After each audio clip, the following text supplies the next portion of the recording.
मैं कहना चाहूंगा ये जो 3 लोग शहीद हुए हैं, ये हम एक मिसाल कायम करें, उनकर उन सबको श्रद्धांजलि देनी चाहिए।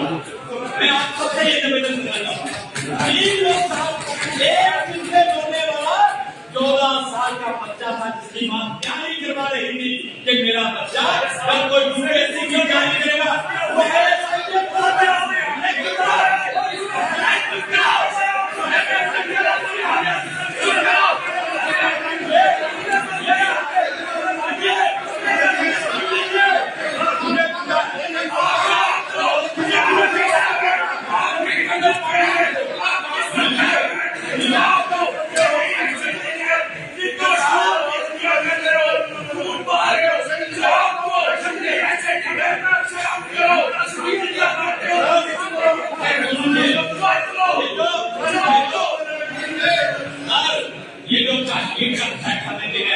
हम उससे भी पूछते हैं, लेकिन हमें उनकी शब्दावली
मैंने इसलिए उनको तय किया था कि उनको उनकी ग्राफ के मुताबिक उनको महंगा नहीं किया गया। मैंने पूंजी से तय की और कंसर्न जो वहां सलाह के दूसरे मेरे साथ हैं उनको भी मैंने छोड़ दिया। इससे ज्यादा मैंने कहा कि शिशु पर आप राष्ट्र नहीं कर सकते।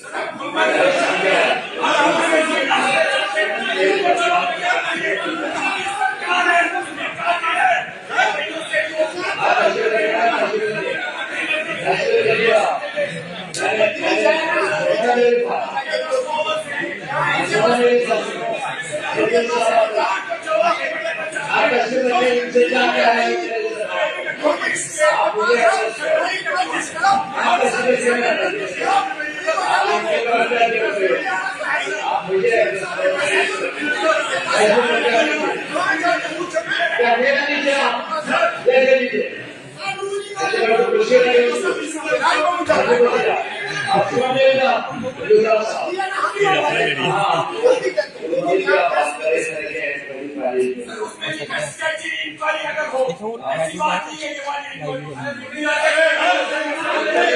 है। जहाँ पर भी इंक्वायरी शुरू हुई है डिबेट नहीं किया जाता है, डिबेट नहीं किया जाता है। आप कैसे करते हैं? आप कैसे किया एक्टिविटी में पहले आपको नियम करना पड़ेगा। एक्सरसाइज को नियम दो, माइंड एक्सरसाइज को नियम दो। सर आपने मेरी बात नहीं सुनी सर। ये 3 लोगों की हत्या हुई अगर वहाँ पे 2 लड़की होती 70 साल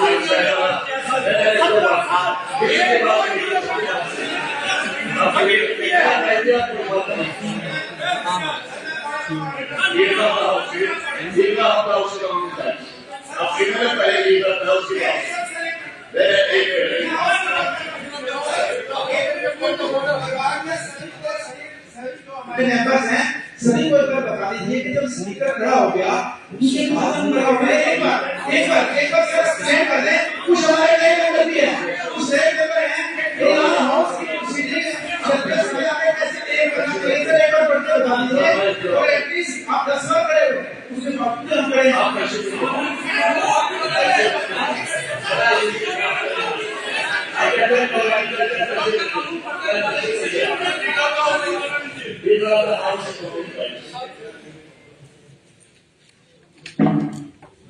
स्पीकर साहब,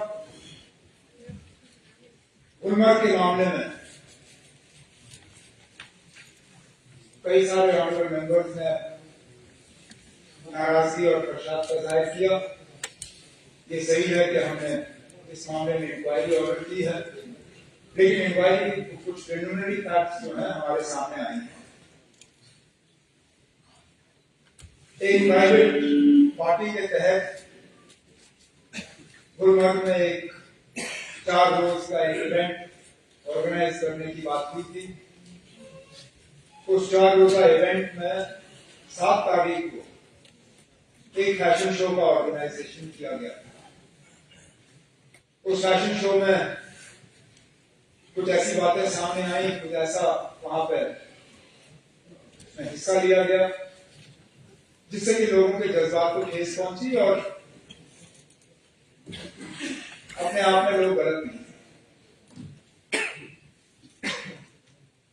जाहिर सी बात है कि जिन लोगों ने उस फैशन शो को ऑर्गेनाइज किया था उन्होंने अपने अकल का इस्तेमाल नहीं किया। उन्होंने लोगों के जज्बात के बारे में नहीं सोचा। उन्होंने इस बारे में नहीं सोचा कि वो कहां पे कर रहे हैं और किस वक्त में कर रहे हैं। कुछ लोगों ने ये कहा कि रमजान के पाक महीने में ये नहीं होना चाहिए था। मैं तो ये मान के चलता हूँ कि जो मैंने देखा वहां पे वो तो रमजान छोड़िए साल की किसी भी दिन वो नहीं होना चाहिए। लेकिन मैं एक बात यहाँ क्लियर करना चाहता हूँ, हुकूमत की तरफ से इसमें कोई रोल नहीं था। एक प्राइवेट पार्टी थी, उन्होंने प्राइवेटली इस फंक्शन का ऑर्गेनाइजेशन किया, उन्होंने प्राइवेट होटल में इसको रखा और प्राइवेटली अपने इन्विटेशन कार्ड बांटे। हुकूमत से कोई इजाजत नहीं मांगी गई, हुकूमत से कोई पैसे नहीं लिए गए, सरकारी इंफ्रास्ट्रक्चर कोई इस्तेमाल नहीं हुआ और सारे सरकारी अफसर इसमें थे नहीं।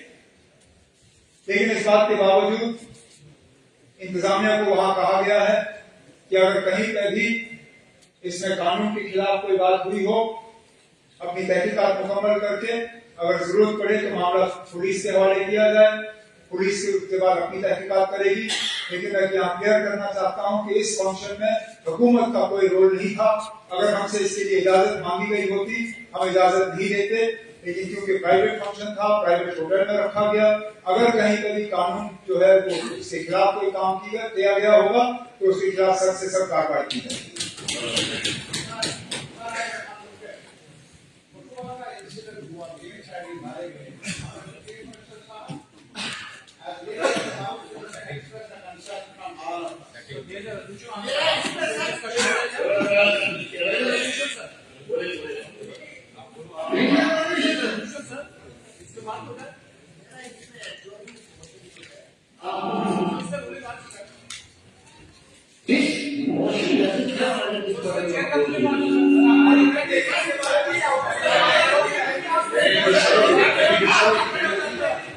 डिस्टर्ब किया, अपने एयर डिस्टर्ब कोई नहीं इजाजत देगा, कोई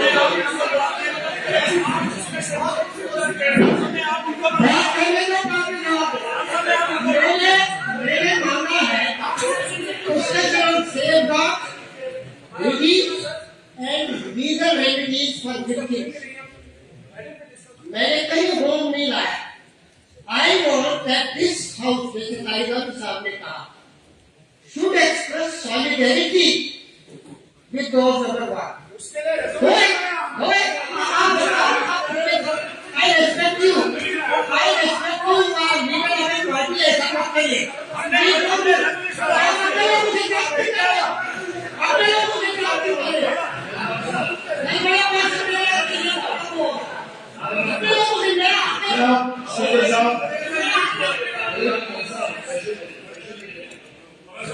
बिलावर में जो 3 मासूम लोग अपनी जान गंवा गए, और इससे पहले एक और ऐसा हादसा हुआ था जिसमें 2 मासूम लोग अपनी जान गंवा गए। मैं अपनी तरफ से, इस हाउस की तरफ से उनके लवाहिकीन को ताज़ियत का इज़हार करना चाहता हूँ। क्या हुआ, कैसे हुआ, क्यों हुआ, इस पे अभी तहकीकात जो है वो जारी है। फिलहाल इस पे बात करना इस हाउस में जो है मुझे नहीं लगता है सही होगा। ऑनरेबल एमएलए साहब वहां जाने की कोशिश कर रहे थे, क्या हुआ क्या नहीं हुआ वो आपके सामने है। इसमें भी पुलिस को अपनी कार्रवाई करनी होगी, क्योंकि मुझे नहीं लगता इनका कोई इरादा ऐसा था कि वो सियासत करने गए, क्योंकि अगर मेरी जानकारी सही है कल शायद एलओडी साहब भी मौके पर गए, लेकिन कहीं ना कहीं इसको एक सियासी रंग देने की कोशिश जरूर की जा रही है। क्योंकि मैं इस बात से हैरान हूं कि कल सुबह मेरी डिप्टी सीएम साहब से बात हुई। डिप्टी सीएम साहब ने परसों रात को वहां जाने का एक प्रोग्राम बनाया था। इंतजामिया को अपने प्रोग्राम के बारे में इन्होंने बताया, लेकिन कल सुबह इनके घर के बाहर जो है थोड़ी फौज जो है ज्यादा तैनात हुई, और डिप्टी सीएम साहब को कहा गया था कि आपका वहां जाना मौजूद नहीं होगा। डिप्टी सीएम साहब ने मुझसे फोन पे बात की और मुझसे कहा कि मैं क्या करूं। मैंने कहा ना, हम गैर जिम्मेदार लोग नहीं है।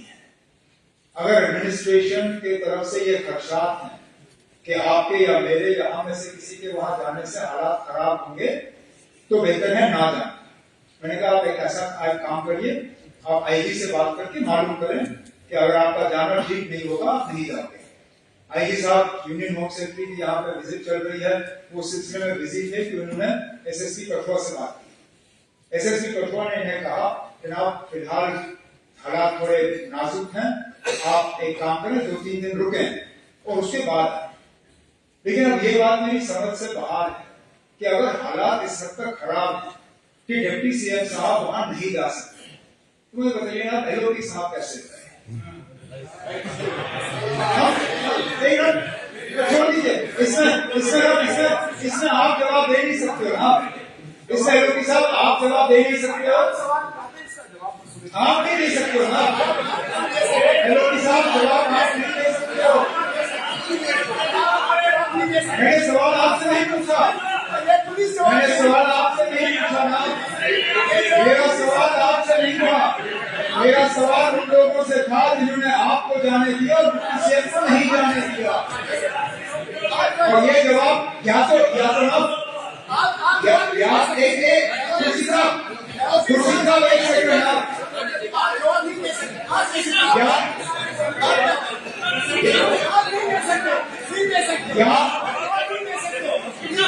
देखिए ना एलओडी साहब, या तो इस नए निजाम में जहां हम पुलिस पे बात नहीं कर सकते, शायद पुलिस के स्पोक्सपर्सन आप बन गए हो हाउस में, वो मैं कह नहीं सकता।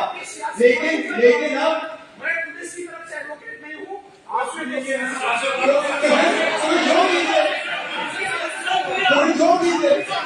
लेकिन अब मैंने एलओडी साहब मैंने हकीकत बयान किया, हकीकत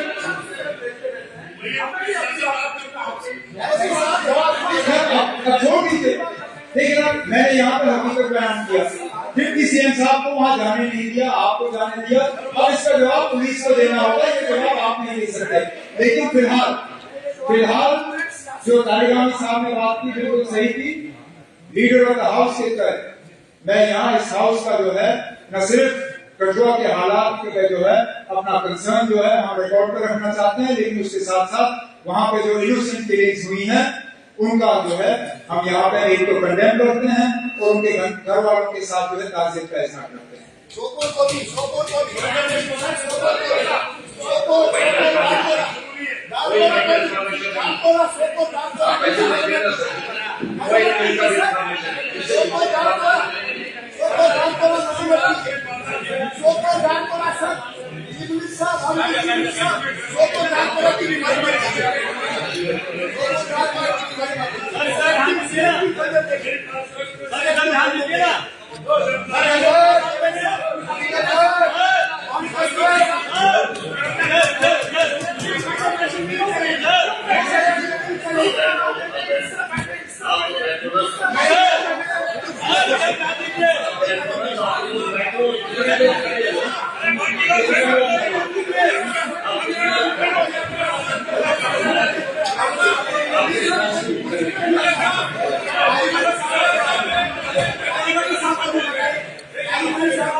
उसके बाद आपको ये बात करने की कोई गुंजाइश नहीं है, आपको गुंजाइश नहीं है, इनके बाद कोई गुंजाइश नहीं है।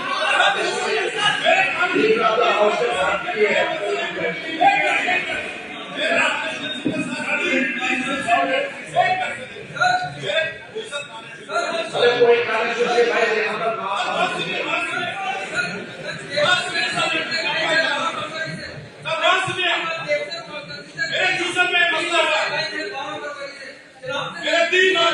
आपने लाया आपने लाया मैं क्या करूँगा, मुझे क्या करना है ये बताइए क्या है। मतलब आपने तो बात की है, वो तो हमारी इबादत काफी बात पहुँच गई है, कुछ नहीं होगा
बजट पर जांच कर रही है, आप तकलीफ करो, उसी में बात करो, आपकी तकलीफ में ये बात करो। इस तरह से इससे एक फैक्ट नहीं है। आप लोग नीचे बैठो, आप नीचे बैठो, आप नीचे बैठो, सब लोग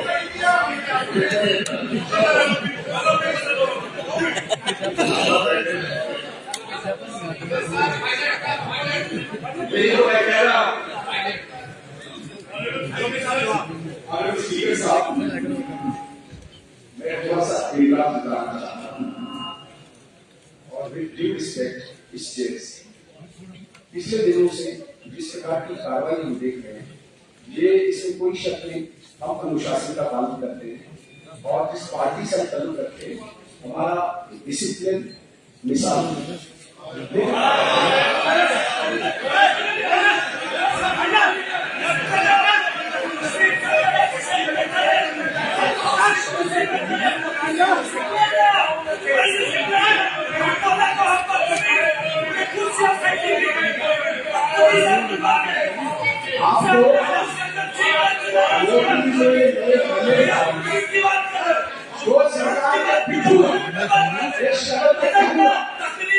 सरकार के इशारे पर कर रहे हैं, वोटी जब इंडिपेंडेंस के आए हैं,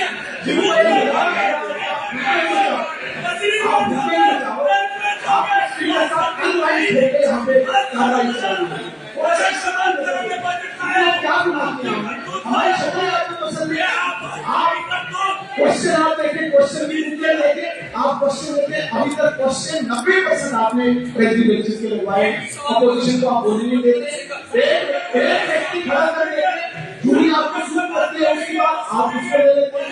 मैंने सिर्फ एक बात करनी थी, आज अमृतला साहब का जन्मदिन, मैं उसके लिए मुबारकबाद देने की मैं कौन सा तरीका पहले बोल रहे हैं, मेरे मुबारक तरीके से पहले उठा में बैठो, मैं एक बहुत बड़ी पार्टी जो दुनिया की सबसे बड़ी पार्टी है उसका योगी हूँ यहाँ पे, हमारे सबसे ज्यादा नल्ले आपको बोली के बाद मैंने कहा मैं मुबारकबाद देता हूँ,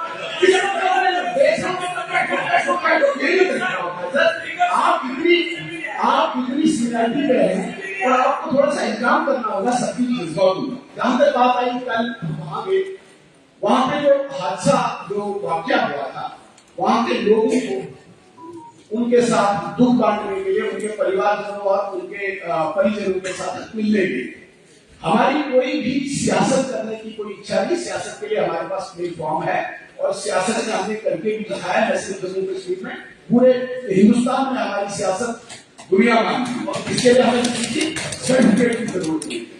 मेरी होम मिनिस्टर साहब से परसों भी बात हुई, कल भी बात हुई, आज भी just for information to this house, honourable lecturer साहब से आज सुबह यहाँ आने से पहले भी मेरी बात हुई है, उन्होंने कहा है कि मैंने यहाँ से होम सेक्रेटरी और डीआईजी को भेजा है, कंप्लीट जितने भी इंसिडेंट्स हुए हैं इनकी डिटेल्ड इंक्वायरी के लिए, रिपोर्ट करने के लिए और जिस भी प्रकार का इन्वेस्टिगेशन आउटकम आता है अकॉर्डिंगली स्ट्रिक्ट एक्शन होगा, ये भरोसा देने के लिए हम वहां पे मुझे कोई सियासत इसमें नहीं होगी।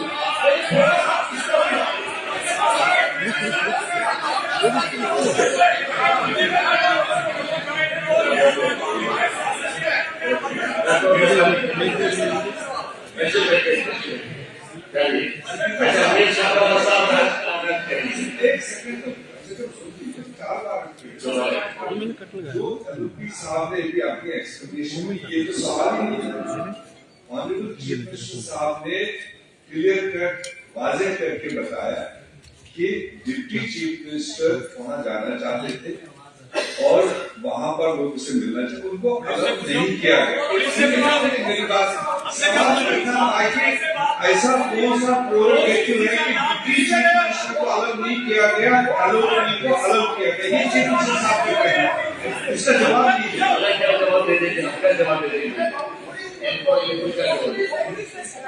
ये नहीं पूछा, उन्होंने पुलिस से पूछा, उन्होंने इनसे नहीं पूछा, उन्होंने पुलिस से पूछा। अच्छा, आप ये साहब शुरू करेंगे।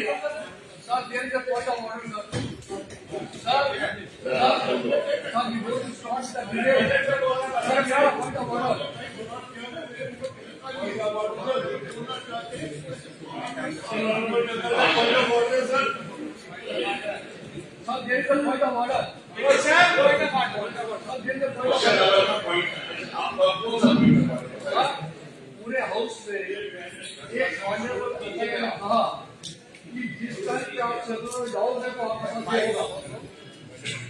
This is the word he spoke to the house. That he यही बोला था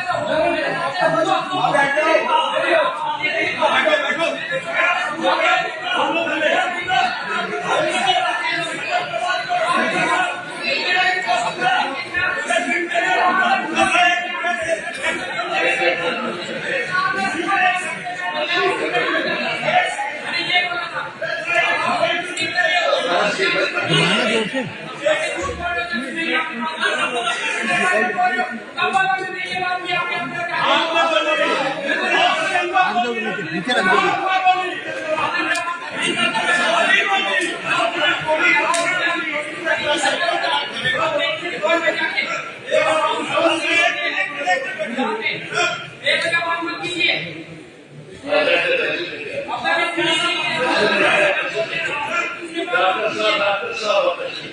ये दो सरकार इनकी है, दिल्ली में सरकार इनकी है। और लोगों का कत्ल हो रहा है, दर्जनों लोगों का, और ये उनको बोलते हैं, वो इनको बोलते हैं। हम किससे बोल रहे हैं?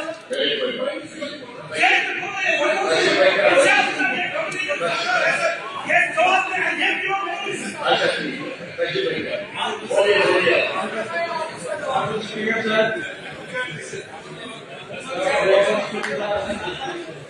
आपने मुझे बजट पर बोलने का इजाजत दी। मैं बजट के बारे में बात करना चाहूँगा।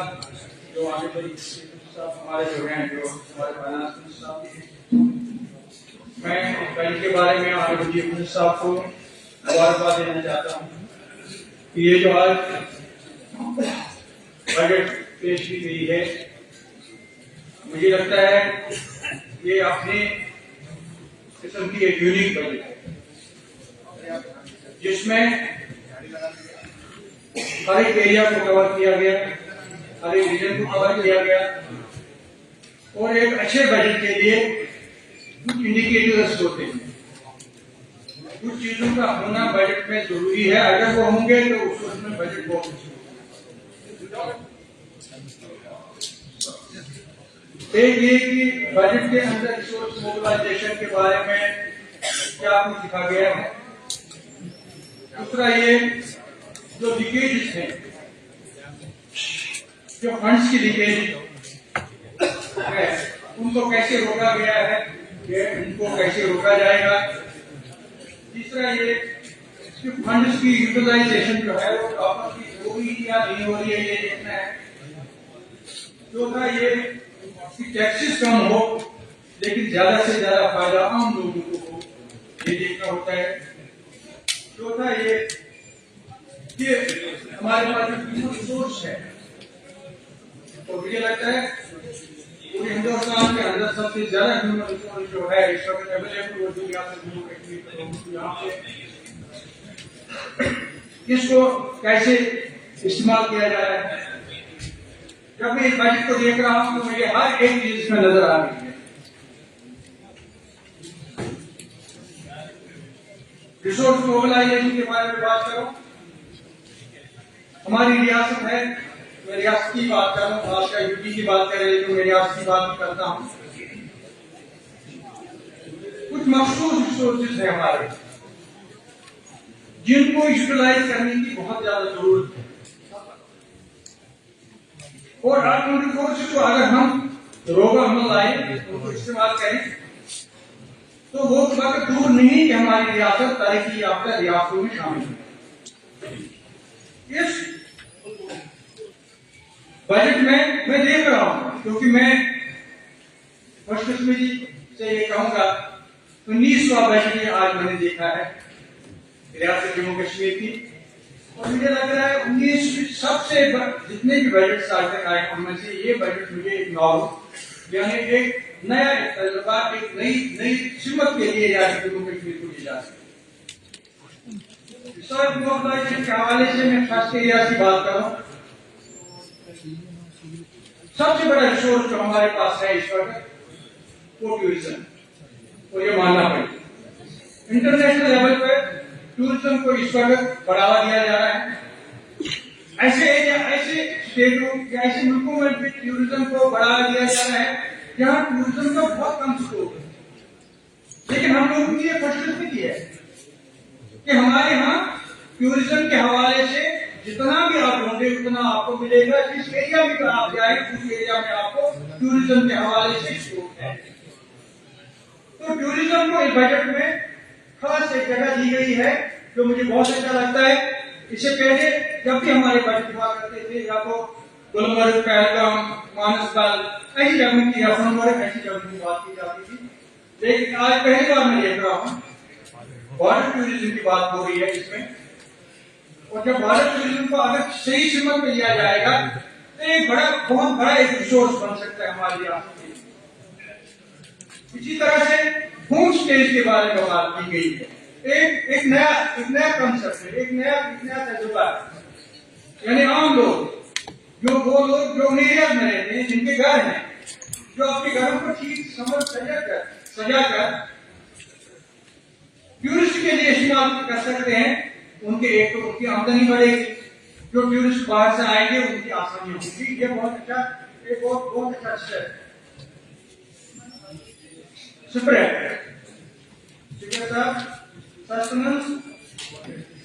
ऑफ इमर्जिंग डेस्टिनेशंस, यानी जो नए डेस्टिनेशन आ रहे हैं, टूरिस्ट डेस्टिनेशन, उनको डिस्कवर किया जाता है, उनको ढूंढा जाता है, उनको नक्शे चलाया जाता है। और ये बहुत बड़ा एक रिसोर्स बन सकता है रियासत जम्मू कश्मीर के लिए, एक रिसोर्स मोबिलाइजेशन, अच्छी रिसोर्स। इसी तरह से मैं देख रहा हूं पानी हमारे लिए एक बहुत बड़ा रिसोर्स है। पानी की तरफ तवज्जो दी गई है। वाटर सपोर्ट्स की बात की गई बजट में, बहुत अच्छा है। अगर हम वाटर सपोर्ट्स की तरफ ज्यादा तवज्जो दें तो इंटरनेशनल लेवल तक जो है लोग वो आ सकते हैं, यहाँ पे वाटर सपोर्ट्स में हिस्सा ले सकते हैं और हमारा ग्रोथ जो है बढ़ सकता है, हमारा रेवेन्यू बढ़ सकता है। इसकी तरफ तवज्जो दी गई है बजट में। मैं इसलिए मुबारकबाद देता हूं आपको। फिल्म पॉलिसी यहाँ पे आ गई है बजट में, जो मैंने आज तक भी नहीं देखा है। हमारी रियासत को माना जाता है, जब जम्मू हो, कश्मीर हो, जो भी एरिया, इसको स्विट्जरलैंड माना जाता है वर्ल्ड का या हिंदुस्तान। इतना खूबसूरत, इतनी खूबसूरत रियासत, इसको अगर फिल्म के हवाले से, शूटिंग के हवाले से, शूटिंग लोकेशन अगर आइडेंटिफाई की जाएगी, उनको डेवलप किया जाएगा, तो कोई ये बात दूर नहीं है कि जो फिल्म के हवाले से यहाँ पे बहुत सारा काम हो सकता है। और जहाँ तक फिल्म की बात है, शूटिंग की बात है, पिक्चर्स की बात है, तो उसमें करोड़ों नहीं अरबों रुपया इस्तेमाल किया जाता है। और यहाँ के लिए एक बहुत बड़ा रिसोर्स है जनाब। मैं सिर्फ रिसोर्स मोबिलाइजेशन की बात कर रहा हूँ इसलिए, लेकिन एक दुख की बात, इंडस्ट्रियल पॉलिसी के बाद में बात कर, हमारे फाइनेंस मिनिस्टर साहब ने यहाँ पे कहा कि नए इंडस्ट्रियल लगाई, ये बहुत अच्छी बात है, ये रिसोर्स मोबिलाइजेशन की तरफ एक कदम है। लेकिन इसमें आज मैं जो देख रहा हूं, नए इंडस्ट्रियल यूनिट्स करने जा रहे हैं ये। और इससे पहले मैं एक खास एक बात बोलना चाहूँ। इससे पहले मैं ये कहना चाहूंगा कि हमारे जो बजट है, बजट के अंदर जो हमारे रिवायती हैंडीक्राफ्ट था, हैंडलूम था, पश्मीना था, सॉफ्टवेयर था, इसके बारे में बजट में कहा गया। यानी इसको आगे ले जाने के लिए बजट में इसको एक खास जगह दी गई है। इससे पहले बहुत पहले वर्षों में रियासत जम्मू कश्मीर का एक बहुत बड़ा सोर्स हुआ करता था, हैंडलूम, हैंडीक्राफ्ट, पश्मीना, सॉफ्टवेयर, ये चीजें बहुत पहले से हुआ करती थी। लेकिन कुछ वर्षों से देखा गया है कि इन ट्रेड्स की तरफ अब तवज्जो कम दी जा रही है। लेकिन इस बजट के अंदर इनका जिक्र किया गया है, इनको आगे ले जाने के लिए बात की गई, ये बहुत बड़ी बात है। और रिसोर्स मोबिलाइजेशन की तरफ एक बहुत बड़ा कदम है। आर्टिसन जो है हमारे हैंडलूम या हैंडीक्राफ्ट, उनकी बात अगर ना करें तो मेरे ख्याल में मुनासिब नहीं होगा। मैं आने वाले साहब से गुजारिश करूंगा आपके पास हैंडलूम और हैंडक्राफ्ट के जो आर्टिजन हैं या वो लोग जो इनके साथ ताल्लुक रखते हैं हैंडलूम और हैंडक्राफ्ट, उनको इस वक्त आपकी मदद की जरूरत है। अगर आप उनकी मदद करेंगे, मैं मुकम्मल मुझे पूरा यकीन होगा कि आप रिवाइव कर सकते हैं पुराना वो अपना हैंडलूम हैंडक्राफ्ट या और बाकी जो पश्मीना या बाकी चीजें जो उनको फिर से आप रिवाइव कर सकते हैं, लेकिन उनको तवज्जो देने की जरूरत है। जनाब, मैंने लीकेज की बात की होगी, लीकेज बंद होनी चाहिए। इंडस्ट्रियल यूनिट है हमारे रियासत के अंदर, नए इंडस्ट्रियल यूनिट बनाने की उनको आगे ले जाने की बात की गई, लेकिन लीकेज को बंद करना जरूरी है। हमारे पास बहुत सारे शिप यूनिट्स हैं, डिफरेंट यूनिट्स हैं, जो पैसा बने हैं पूरे आपके जो आपका रियासत जम्मू कश्मीर के आपकी जो बजट है उसके लिए वो ड्रेन कर रहे हैं आपके रिसोर्स, उनको बंद करने की जरूरत है या उनको वाइंड अप करने की जरूरत है। इसी के साथ मेरी ये गुजारिश होगी कि आपके जो लोकल जम्मू कश्मीर के लोकल जो एंटरप्रेन्योर्स हैं उनकी हौसला अफजाई होनी चाहिए, बजाय इसके कि एक ऐसी बात की गई है पिछले 7 साल में, आप उनके लिए मैं कह रहा हूं क्योंकि मैं जो भी बात कर रहा हूं सबूत की बुनियाद पे कह रहा हूं। पिछले 7 साल में जहां जो हुआ है अल्लाह बचाए क्या हो। ठीक है साहब, मेरे पास गवर्नमेंट का डॉक्यूमेंट, मैंने सवाल किया था, मुझे बताइए जो हमारे पास इंडस्ट्रियल एस्टेट्स है जम्मू के अंदर और कश्मीर के अंदर, आपने कितने लोगों को जमीनें अलाट की? जब मैं ये डॉक्यूमेंट पढ़ता हूं, या तो बिहार का है या दिल्ली का है या चंडीगढ़ का है या कोई पंजाब का है या कोई महाराष्ट्र का है या कोई बंगाल का है या कोई मतलब हिंदुस्तान की कोई ऐसी रियासत नहीं है जहां के लोगों को जमीनें अलाट की गई है। और आप खाती होती है 300-300 कनाल, 200-200 कनाल, 100-100 कनाल, 150-150 कनाल जमीनें, और इसमें एक भी रियासत जम्मू कश्मीर का रहने वाला एक भी एंटरप्रेन्योर नहीं है जिसको जमीन अलाट की गई है। ये आप लोगों को, मैं बीजेपी के जो मेरे साथी भाई हैं आप लोगों को कह रहा हूं, आपकी छत्र साया के नीचे क्या हो रहा था यहाँ पे रियासत जम्मू कश्मीर के अंदर, यानी आप लोगों को भेजूंगा, एक भी रियासत जम्मू कश्मीर का बंदा नहीं है इसमें, एक नहीं है जिसको जमीन किसी इंडस्ट्रियल यूनिट में दी गई हो। ये सब रियासत जम्मू कश्मीर के बाहर के लोग हैं जिनको जमीनें दी गई है। और तो इसका ये है, ये 2019 से आज तक की बात, जब से जिस बात के लिए आपने खुशियां मनाई, 370 खत्म हुआ, 35 से खत्म हुआ, अब यही यहाँ खुशहाली होगी, अब यहाँ तमीर तरक्की होगी, अब यहाँ इंसाफ होगा, अब लोगों को इंसाफ मिलेगा, रोजगार मिलेगा, लेकिन अब रोजगार क्यों दिया जा रहा है रियासत के बाहर के लोगों को? जमीनें किनको किनके लिए दी जा रही, बांटी गई है रियासत के बाहर के लोगों को। और अब इसमें यह बात स्पीकर साहब भी कहना चाहूंगा, अगर आप आंसर जाए, एक भी यूनिट कहीं पे इनमें नहीं लगा हुआ है, एक भी यूनिट नहीं, जमीनें दी गई है, उन जमीनों के अगेंस्ट लोन लिया गया है करोड़ों अरबों के हिसाब से, और वो पैसा भी यहां से लेकर वो भी हिंदुस्तान के दूसरे इलाके में चला गया है वो पैसा। अब मुझे बताइए पिछले 7 साल में ये लूट खसूट हुआ है या कोई इंसाफ हुआ है?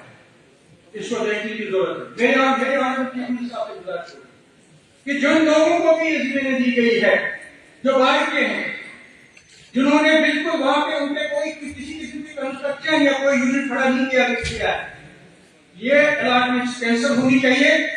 और ये जमीनें सिर्फ यहाँ के लोग तो हैं जम्मू कश्मीर के जो इंडिपेंडेंस है, यहाँ के लोग जो इंडस्ट्री को बढ़ा देना चाहते हैं, उनके हाथ में अलाट होना चाहिए। मेरी गुजारिश होगी, मेरे ख्याल में बीजेपी के मेरे दोस्तों को भी इसमें कोई इतराज नहीं होना चाहिए। हम यही कह रहे थे कि आपकी रियासत जो है ये हमारी है और इसके हकदार हम लोग हैं, रियासत जम्मू कश्मीर के लोग, यहाँ के नौजवान के हकदार। लेकिन अब हमारा हक लूट मार करके रियासत से बाहर के लोगों को दिया जा रहा है, ये अफसोसनाक बात है। मैं स्पीकर साहब से गुजारिश करता हूं कि आप भी इस बात का नोट्स ले लीजिए, क्योंकि आप ले सकते हैं, आपका स्टूडेंट है, उसके नोट्स ले सकते हैं। और यहाँ से भी एक डायरेक्शन जानी चाहिए कि ऐसे लोगों को, जिन लोगों को अलॉटमेंट दी गई है, ये कैंसिल होनी चाहिए और ये जमीनें यहाँ के जो एंटरप्रेन्योर्स हैं रियासत जम्मू कश्मीर के, उनको ये जमीनें मिलनी चाहिए। इसके अलावा जनाब मैं माइनिंग की बात कर रहा हूं। माइनिंग हमारे पास बहुत ही रिसोर्स है। अगर इस रिसोर्स को हम मोबिलाइज करेंगे रियासत के लोगों के लिए, रियासत के अवाम के लिए, तो हमारी रियासत को एक बहुत बड़ा फायदा हो सकता है, एक रेवेन्यू जनरेशन होगी रियासत की। लेकिन इसमें भी वही टूट खुशी, बाहर के लोग, रियासत के बाहर लोग हमारी नदी नालों पे उन्होंने कब्जा जमा के रखा है, हमारी रेती और बाजरी जो है उन्हें उसमें कब्जा जमा के रखा है, पत्थर है, जो भी है मिनरल्स है, कहीं पे है, उसको बाहर के लोगों ने कब्जा जमा के रखा है। अगर ये हालात ऐसे ही रहेंगे तो हम कहां से तरक्की करेंगे? हम तो आगे जाने के बजाय पीछे चलेंगे। इसको देखने की जरूरत है। और दूसरी बात माइनिंग के बारे में जरा मैं बात करना चाहूंगा कि है तो माइनिंग के हवाले से जहां जहां कोई इसमें कोई क्राइटेरिया नहीं रखा गया, नदी नालों पे ऐसे ही खोदा जा रहा है और इनके दाएं बाएं जितने भी गांव हैं उनका जो वाटर लेवल है वो ऐसे खत्म होती जा रहा है। बहुत सारे इलाके इस वक्त हैं कि अगर जिन्होंने 100 फुट 200 फुट के करीब भी अगर कोई वेल खोदा हुआ है उसमें भी पानी नहीं आ रहा है। अब इसी को देखने की जरूरत है। अगर एक तरफ से आप नदी नालों से आप रेती और बाजरी निकाल रहे हैं, दूसरा ये भी देख लीजिए जो आपके लोग हैं गाय बाय जो नदी नालों के रहते हैं उनके पास पानी, आप पीने का पानी नहीं है, वो खत्म होने जा रहा है।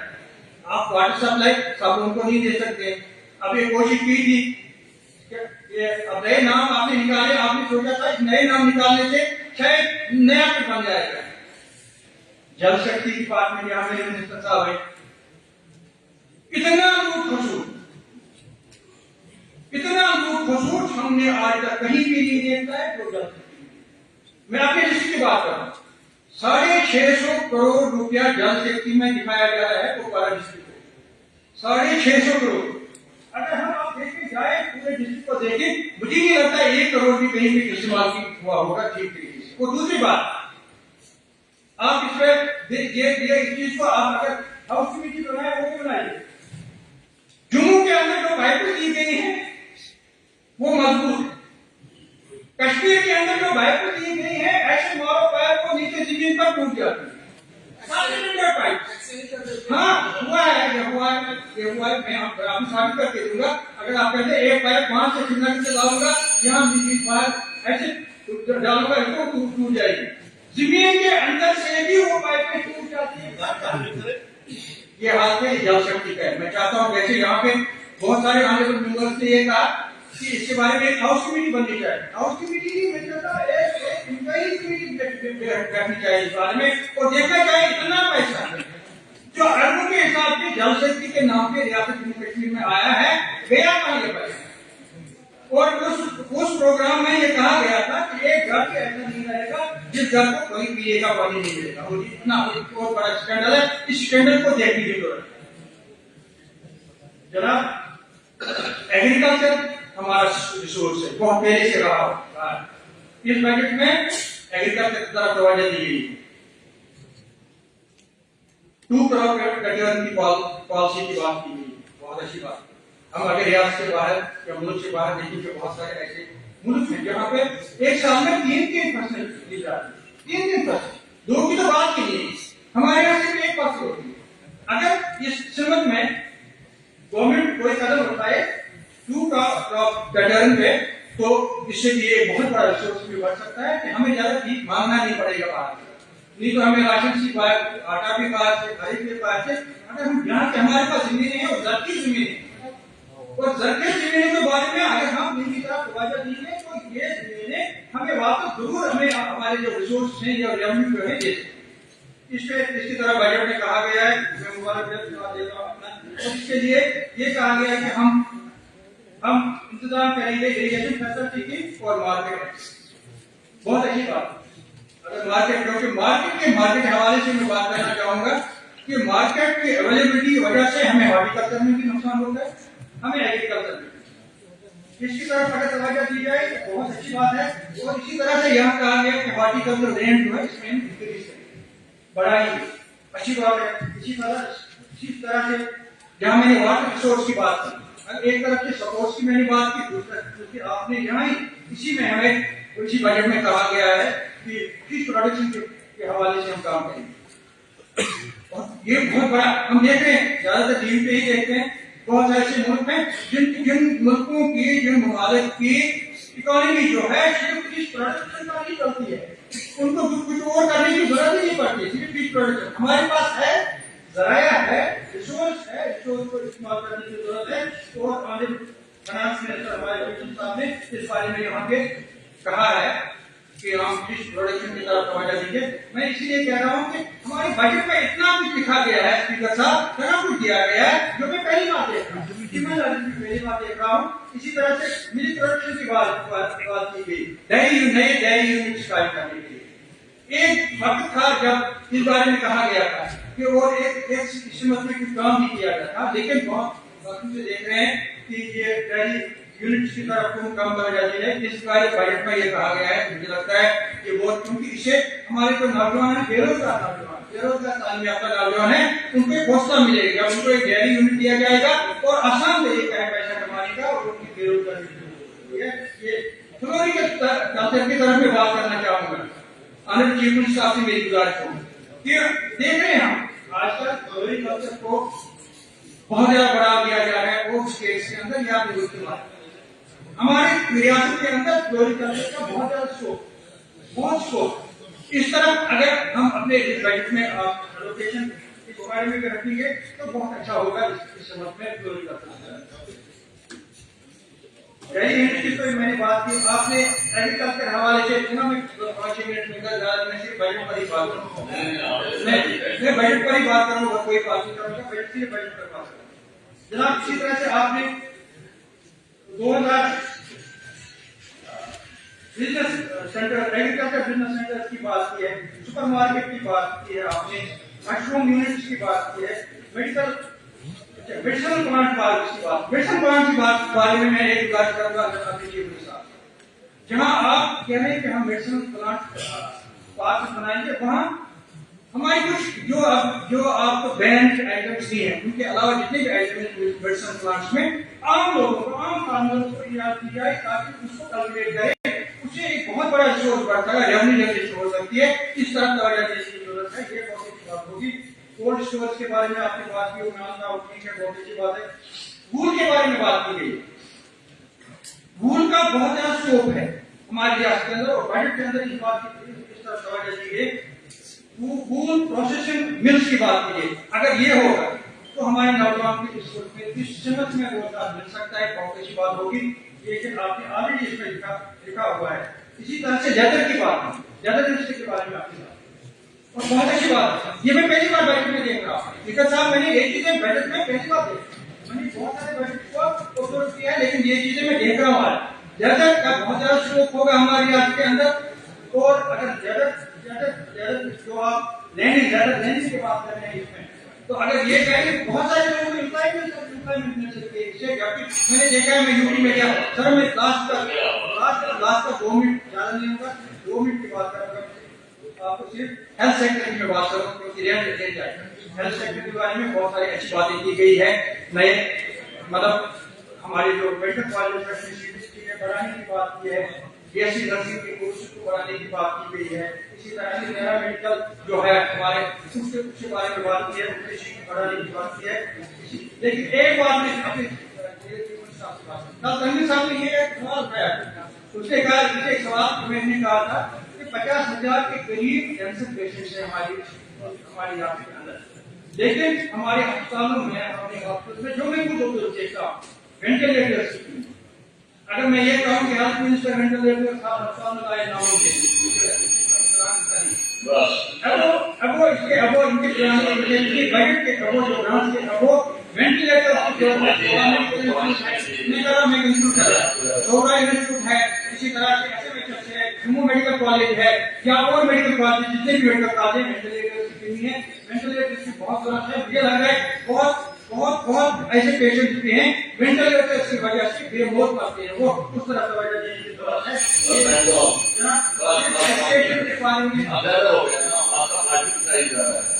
अभी आपको 5 मिनट देते हैं। और बात करने कंट्रोल करना चाहता है। एक बात मैं कहना चाहूंगा स्पीकर साहब, 2019 5 अगस्त को जो भी हुआ बहुत गलत हुआ है, जुल्म हुआ है, नाइंसाफी हुई है रियासत कश्मीर के लोगों के साथ, रियासत कश्मीर के साथ। जब तक न उस फैसले को वापस लिया जाएगा, मुझे लगता है आपको भी भुगतना पड़ेगा, क्योंकि सबसे ज्यादा जो इफेक्ट हो रहा है जम्मू में। नए घर बन रहे हैं, बाहर के लोग बनाए, जमीनें बाहर के लोग ले रहे हैं, यूनिट्स नए के लोग बाहर के लोग खड़ा कर रहे हैं, वो आपको भेजा किया जा रहा है जम्मू के अंदर, उसको वापस करना होगा। और दूसरा टिकट फूड जितना वापस आए उतना बेहतर होगा। हमें